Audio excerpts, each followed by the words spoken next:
زي ما كملت في الحلقة اللي فاتت، لازم تخرج من الكورتيزون، لازم تخرج من الويتنج ليست، لازم تحاول تقدم الحاجة اللي انت مؤمن بيها.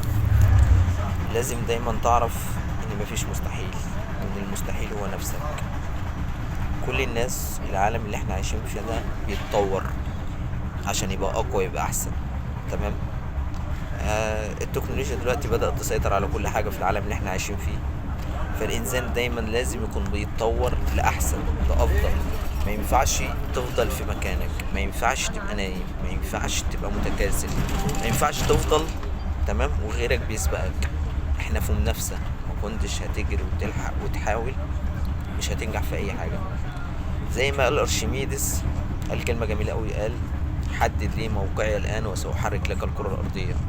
لو انت عرفت مكانك، ده واحد، عرفت أهدافك، عرفت أحلامك، عرفت ازاي تطور من نفسك وتظبط من مفهوم عقلك، عرفت ازاي تسيطر على شهواتك ورغباتك، عرفت ازاي دايما تبقى متقدم لقدام وعارف طريقك وعارف هدفك. تمام. يبقى انت اكيد اكيد اكيد عديت نص المشوار، ان انت تعرف هدفك وتعرف انت ايه ومكانك فين وحجمك فين وهتبقى ايه في المستقبل. ده بحد ذاته نجاح. لان كتير جدا عايشين في العالم اللي احنا فيه بلا هدف، بلا قيمة، عايش عشان ياكل وينام ويتجوز وشكرا، الحكاية انتهت. ده حياته. لكن متعته الشخصية، انه يخرج، انه يتفسح، انه يعيش حياته، دي مش موجودة. فانت عايزك دايما تخرج من النقطة دي. لو عايز تنجح، لو عايز تحقق اللي انت عايزه، لو عايز تبقى غني، لو عايز تبقى مشهور، اخرج دور على هدفك. تمام. دور على احلامك. مش شرط يكون انك تكون دكتور او مهندس. الحاجات دي كلها بقت حاجات استثنائية وبقت حاجات عادية. بقى في حاجات احسن. اي مهنة مهما كانت حاول تستقتل لحد ما تنجح. لو انت مهندس حاول تستقتل لحد ما تبقى احسن مهندس في احسن شركة في العالم او في مصر مثلا. دكتور حاول تستقتل لحد ما تبقى احسن جراح في العالم مثلا. استقتل، حاول، اجتهد، حاول تبقى عندك يقين. تمام. فطبعا حاول دايما تبقى ناجح، حاول دايما. المهم زي ما قلنا، حاول دايما توصل للي انت عايزه، متقفش. انا عارف ان كتير منكم بيتعب، عارف ان كتير بيمل، عارف ان كتير بيأس، عارف ان كتير خايف، عارف ان كتير مش قادر يقاوم التعب النفسي والاعصاب والضغط اللي عليه، سواء في البيت او في الشغل او في الشارع او بين اصحابه. ده مفيش مشكلة فيه، مش مشكلة. مش مشكلة انك تفشل. ده هو انت لما فشلتش مفيش نجاح اصلا. يعني انت ان ما فشلتش مفيش نجاح اصلا. فعشان تنجح لازم تفشل. هي اصل بصوا، هي مقارنة زي الصح والغلط، في خير في شر. تمام. هي مقارنة. لازم عشان تنجح انت لازم تفشل في البداية. اللي اخترعوا النور حاول 9999 مرة. تمام. وفشل فيهم. لو ما كانش حاول ما كانش اكتشف المرة ال10000 اللي نور بيها العالم كله. بس هو نسي حاجة بسيطة أوي، نسي ينور قلبه، نسي قصدي ينور القبر بتاعه. فدي من ضمن الحاجات برضو يا جماعة، يعني هو نور العالم كله بس نسي ينور قلبه. المهم، دي من ضمن الحاجات التانية اللي دايما عايزك تؤمن بمقولة: البحر الهادئ لا يصنع بحارا ماهرا. يعني عمر الحياة السهلة ما تصنع إنسان عبقري. عايز أقول إن الحياة ما بتديش، مش هتديك ومش هتديكي.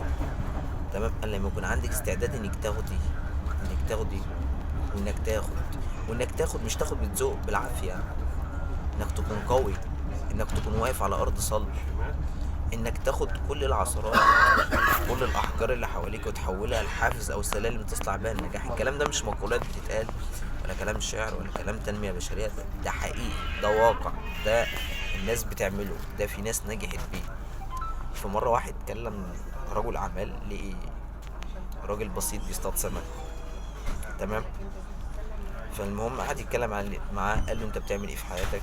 قال له: انا بصطاد سمك ساعة واحدة في اليوم، مع ان البحر بيبقى مليان سمك، لكن انا بصطاد ساعة واحدة في اليوم، وبقيت اليوم بقضيه مع اهلي واستمتع بحياتي وبتاع وكده. فقال له: طب ما انت ممكن تصطاد.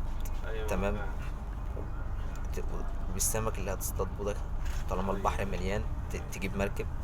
تمام. وتزود دخلك اكتر، والمركب تدخل بجوه تجيب سمك اكتر، وبعد كده تجيب سفينة، والسفينة تروح جايب بقى مصنع، والمصنع تروح مشغله، وبعد كده تسيب المدير ليه وتبتدي تفتح مصانع في بلاد تانية. تمام، وتجيب مديرين فيها، وبالطريقة دي يبقى انت وفرت كتير واستمتعت بحياتك وبقيت غني. فدايما خليك مؤمن بمقولة لا تعطيني سمكة بل علمني كيف اصطاد. يعني انت ما تديني السمكة وتديني حاجة لله وتقول لي خد. تمام، زي ما سمعت كده في حد عدى دلوقتي وكان بيطلب وبتاع. طبعا كل واحد الله اعلم بظروفه. تمام، بس انا بقول عموما ما تدينيش سمكة، انت ما تدينيش حاجة تقول لي خد كل النهارده. طب ما انا بكره هجوع، هاكل ازاي؟ مش معايا فلوس. فانت علمني ازاي اصطاد، علمني ازاي اصطاد. ساعتين انا اجيب صناره واصطاد بقى كل يوم هروح اصطاد، ما انا اتعلمت. فنتعلم ده يشتغل. لو العقل اشتغل وفهم هتنفذ، هتدخل على ارض الواقع. انت محتاج انك تدرك انك على خطأ، انك تدرك انك فيك اخطاء لازم تحاول تصلحها، انك تدرك ان انا ما ينفعش اكون تلقائي، ما ينفعش اكون تلقائي. ناس كتير جدا بتتصرف بتلقائية في حياتها، في التصرفات، في الافعال، في الانفعالات. تمام، ما عندوش اي ادنى مسؤولية في اي كلمة بيطلعها مهما كانت الكلمة اي كلمة مهما كانت لازم تطلع من لساني، لازم امضغها الاول اذا كانت حسنة او لا، اذا كانت وحشة ابلعها تاني من جديد. لازم لساني ده اكون لجمه ماسكه بالجام.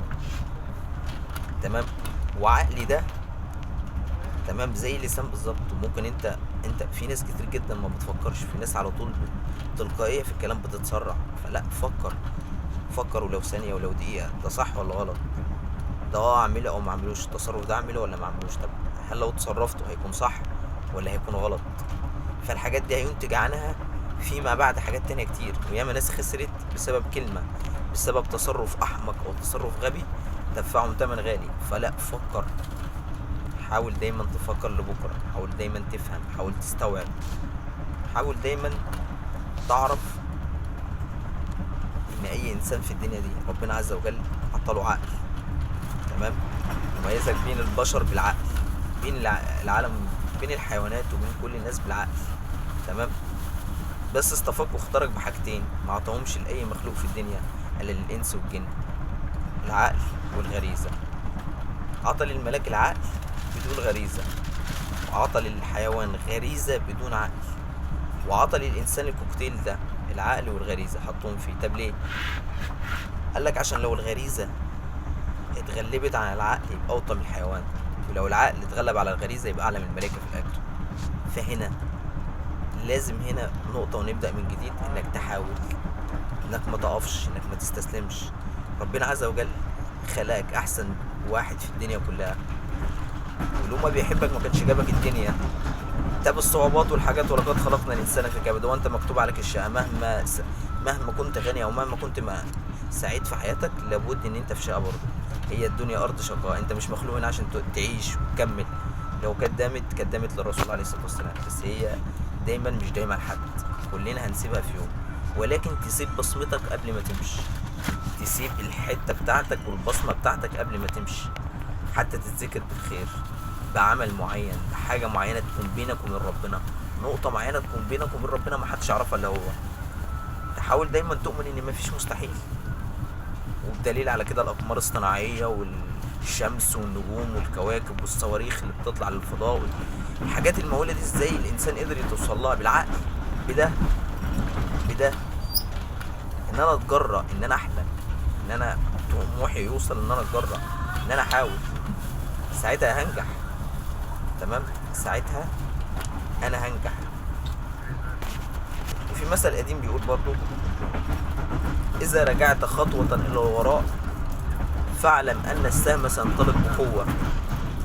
يعني انت اوعى تزعل لو رجعت خطوة لورا، لا، ده انت لو رجعت خطوة لورا هتطلع 1000 خطوة لقدام. الفشل مش عشان يضايقك او يزعلك، الفشل ده الطبيعي ليك، انت لازم تفشل، هو طبيعي. ده اذا كان ادم نفسه اخطأ وهو في الجنة، ما بالك انت في الدنيا؟ فانت ما تزعلش، تقبل خطأك، تقبل ان انت بتخطأ، تقبل فشلك. هو انت لو ما فشلتش مش هتنجح، لو ما عملتش غلط مش هتعمل صح. هي معادلة، زي ما في جنة في نار، زي ما في صح في غلط. تمام، فهي مقارنة. تمام، مقارنة، يعتبر عددين، 1 و2، صح غلط، خير شر، فاهمين انا قصدي ايه؟ فدي من ضمن النقاط اللي لازم تلعب عليها، ان لا عادي مش مشكله، احدد بقى انا اخطائي فين، نقاط ضعفي فين، واحاول اقويها. بعمل كذا لا ما اعملش كذا. طب انا عايز انجح، عايز اشتغل، عايز اوصل، عايز ابقى ناجح، عايز فلوس. طب اعمل ايه؟ ابتدي اكتب ورقه وقلم. انا لو انا استمريت في الشغلانه دي، طب هل هنجح؟ لا. هوصل اللي انا عايزه؟ لا. خلاص اشوف حاجه تانية تتناسب مع مستواي، تتناسب مع طاقته، تتناسب مع آه، اللي انا عايزه واللي انا بحلم بيه. طالما في حدود المنطق المعقول اكيد اوصل للي انا عايزه. وربنا عز وجل اسمه العدل. تمام.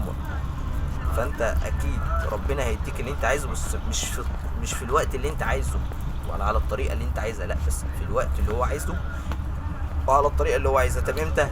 لما يلاقيك مستعد. ما هو لو جاتك الفرصه وانت مش مستعد هتفشل فيها تاني. فليه الاخطاء دي كلها بتحصل؟ عشان لما تيجي الفرصه تكون مستعد. ما انت اتعلمت الدرس خلاص وفهمت. فلما تيجي لا انا مستعد. يعني مثلا واحد اتنصب عليه من الحاجات، فخلاص هو قبل الموقف واتعلم من الموقف وحفظ الموقف واتعلم فيه قوي، واتاخد منه فلوس كتيره مثلا، فخلاص هو اتعلم. فلما يجي الموقف التاني لا هو مستعد، هو عارف هو بيعمل ايه. ليه؟ ما هو اتعلم، اتألم. ما هو ربنا حط لك نقطه، تمام، دفاع في الجلد بتاع جسمك، تمام، اللي هي نقطه الالم والاحساس. بمجرد انت تتخبط تصرخ وبتاع وتتوجع وبتاع. طب ليه؟ قال لك ده انذار الم، عشان لما تيجي عند الموقف اللي انت وقفت فيه، تمام، تتجنب الالم من جديد وما تتخبطش فيه. فده تعليم ربنا بيعلمك. ربنا حط جواك المناعه والقوه والدفاع. حتى الخوف، ساعات كتير مننا بيبقى رايح شغل او رايح مكان معين او رايح حته خايف دايما، وربنا ليه جعل الخوف ده انذار، تمام، نقطه دفاع ليك انت. اي خطر يهجم عليك او تكون في مشكله، الجسم والعقل ما بيبقوش قدامه الا حالتين: يا اما تواجه يا اما تهرب بسرعه.